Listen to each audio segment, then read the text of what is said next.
Yes guys, welcome back to the channel, and today we'll be looking at the top 10 best players not going to Germany for Euro 2024. The Euros is a massive competition for players to qualify for, and these players either didn't qualify for their respective nations, will miss the tournament through injury, or just didn't make their nation's final squad. If you're going to enjoy the video, don't forget to hit that like button and subscribe to the channel, and without further ado, let's get straight into it. In at number 10 we have Gavi. The upcoming Euros will be an opportunity for plenty of young talents to enjoy their first major tournament.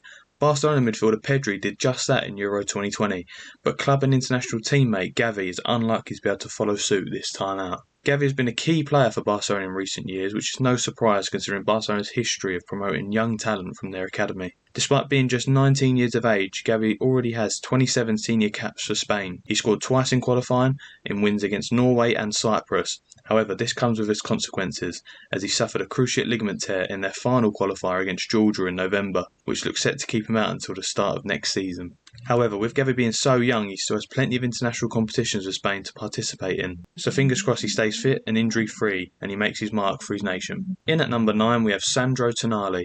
Tonali will miss the Euros through suspension. The Italian international is set to return to football in August of this year as he waits for his ban for breaching betting regulations to end.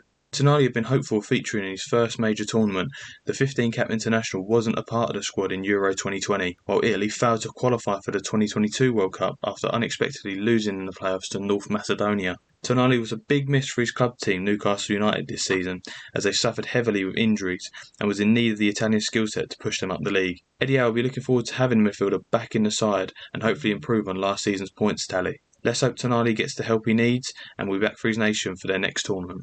In at number 8 we have Victor Gyoekeres. Sweden was another nation who failed to qualify for Euro 2024. They narrowly missed out after losing 2-0 to Poland in their playoffs for this summer's tournament, so therefore Victor Gyoekeres unfortunately misses out on Euro 2024. The Swede had an amazing season over in Portugal, scoring 29 goals and racking up 10 assists in just 33 appearances for Sporting Lisbon. He has attracted interest from all over Europe, and the Euros would have been a perfect opportunity to get even more clubs after him this summer, with Arsenal and Chelsea reportedly interested in signing a 25-year-old. Do you see Gyoekeres moving to the Premier League this summer? Let us know in the comments down below. In at number 7 we have Marcus Rashford. Many people were shocked to see Rashford not included in Gareth Southgate's provisional England squad for Euro 2024. But I've got to say, it has been coming for Rashford, I feel. You can't keep putting inconsistent performances for your club and expect a seat on the plane. He played very well at the Qatar World Cup, but you can't expect to be on the plane for previous tournaments. It would be unfair on the players having a great season and that are on form to miss out. Rashford could leave Man United this summer, with the forward being linked to the likes of Bayern Munich and PSG, which I think will be beneficial for his career, with other English players following suit like Harry Kane and Eric Dyer. Was Southgate right to leave Rashford out of his Euro 2024 squad? Let us know in the comments down below. In at number 6 we have Raheem Sterling. Sterling made a move to Chelsea last season, with the Englishman expected to be one of Chelsea's biggest players. However, this move hasn't quite worked out, as he's been overshadowed this season by newcomer Cole Palmer. Out of the two, you'd expect Sterling to be flourishing, but it's the complete opposite. Sterling has really suffered, especially this season, and I feel rightfully left out by Gareth Southgate. He's another player who has performed well in previous tournaments for England, but that should be no excuse to put him in the team over players who have played well this season. In my opinion, I don't think we'll see Sterling at a major tournament for England again. With his move to Chelsea seeming like a downward spiral for the winger, and with Chelsea's free-flowing spending, he could be replaced at any moment. Do you see Sterling getting back into the England setup? Let us know in the comments down below. In at number 5 we have Alexander Isak. Going back to Sweden now with another striker, and this time it's Newcastle's Alexander Isak. The 24-year-old was another player who had an unbelievable season for his club, scoring 21 goals and getting 2 assists in 30 games for the Magpies, and has definitely surpassed expectations since arriving at Newcastle, with him becoming a fan favourite with the Newcastle faithful. He's a striker with massive potential and will be Sweden's main man for many years to come. Admittedly, his international stats aren't great with 10 goals in 44 games, but his ability alone is enough to scare any defence.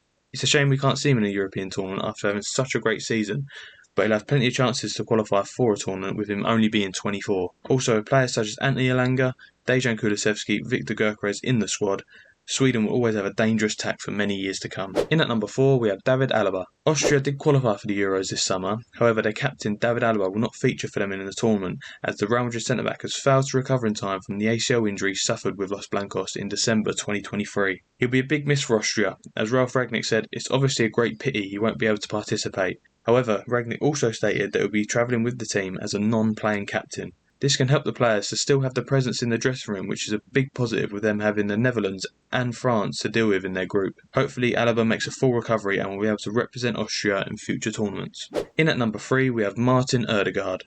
The Norway captain will feel this golden generation of Norwegian talent should have performed better in qualifying, and he would probably be correct. Ultimately, it came down to defeats to Spain and drop points to Scotland, which was the downfall for Norway this time around. The 25-year-old had another great season for Arsenal after they just missed out on the title on the final day. He racked up 8 goals and 10 assists in 35 appearances this season. With his ability to unlock any defence, it will be unfortunate that he won't be there this time around. The Arsenal midfielder should have some shots to redemption in future qualifying campaigns, but for now, Norway have to continue their wait for their first major tournament appearance since Euro 2000. In at number 2, we have Thibaut Courtois. Despite tearing the ACL in his left knee in pre-season and then damaging the internal meniscus in his right knee on March 19th, Thibaut Courtois has returned to action for Real Madrid, making his first appearance of the season in La Liga after a win over Cadiz on May the 4th. However, the goalkeeper will play no part in Euro 2024 because of a very public bitter bust-up with Belgian boss Domenico Tedesco. The pair fell out last summer, with Tedesco claiming that Courtois missed the Euro 2024 qualifier with Estonia because he was upset of not being given the captain's armband. The Belgian boss claimed ahead of the March international break, "I tried everything to take him to the European Championships this summer, but the last thing I heard was that he didn't feel ready to go. It was clear and honest on his part." Courtois responded by effectively calling Tedesco a liar on social media. He'll be a big miss for Belgium as he's one of the best goalkeepers in the world, so the Red Devils will have to do without him. Given Courtois also accused the coach of leaking information to the press, there now appears little chance for a recall for Courtois as long as Tedesco remains at the helm. In at number 1 we have Erling Haaland. This season's top goal scorer in the Premier League will not be going to Euro 2024. Erling Haaland's bagged 27 goals in 29 matches for Norway. Sadly, injury issues limited the striker's involvement in Norway's Euro 2024 qualification campaign to just 5 appearances, in which he still managed to notch 6 goals. Haaland will certainly be Norway's main man for the next decade and will have many opportunities to get Norway into a European competition. Arguably, his lack of international achievements cost him in the most recent Ballon d'Or, and unfortunately that will be a difficult hurdle to overcome for the Norwegian in the future. Now onto our honourable mentions. These players narrowly missed out on the list, but you could make a case for any one of them to be on it. Starting with England now, we have Dominic Solanke, who just come off a great season with Bournemouth after scoring 19 goals in 38 appearances for the Cherries, who themselves had a great season finishing 12th. However, Gareth Southgate opted for Harry Kane, Ollie Watkins and Ivan Toney over the Bournemouth man, which many believe to be the right thing to do. The Englishman will definitely have to have a look away from Bournemouth, as if you're a bigger club playing in these bigger competitions, you're more likely to be picked for your nation. Can you see Dominic Solanke going in the summer? And if so, where do you see him going? Let us know in the comments down below. Up next we have Sven Botman. Moving to Holland, where defender Sven Botman will also miss out on Euro 2024 this summer, after sustaining an ACL injury in March of this year. The Newcastle man had some great performances this season in black and white, however he has picked up some injuries along the way. He would have been a great partner for Van Dijk, as Matthias de Ligt is out of form at Bayern Munich, and Nathan Ake playing most of the season at left back. So it would have been a perfect tournament for the 24-year-old. Up next is Alexander Sorloth. Norway missed out on qualification after finishing third in their group, with Spain and Scotland finishing ahead of them. Sorloth himself only scored 2 goals in qualifying, which was seen by many as an underwhelming performance. Sorloth had a slow start to his career, with moves to Palace and Leipzig not really working out for the Norwegian.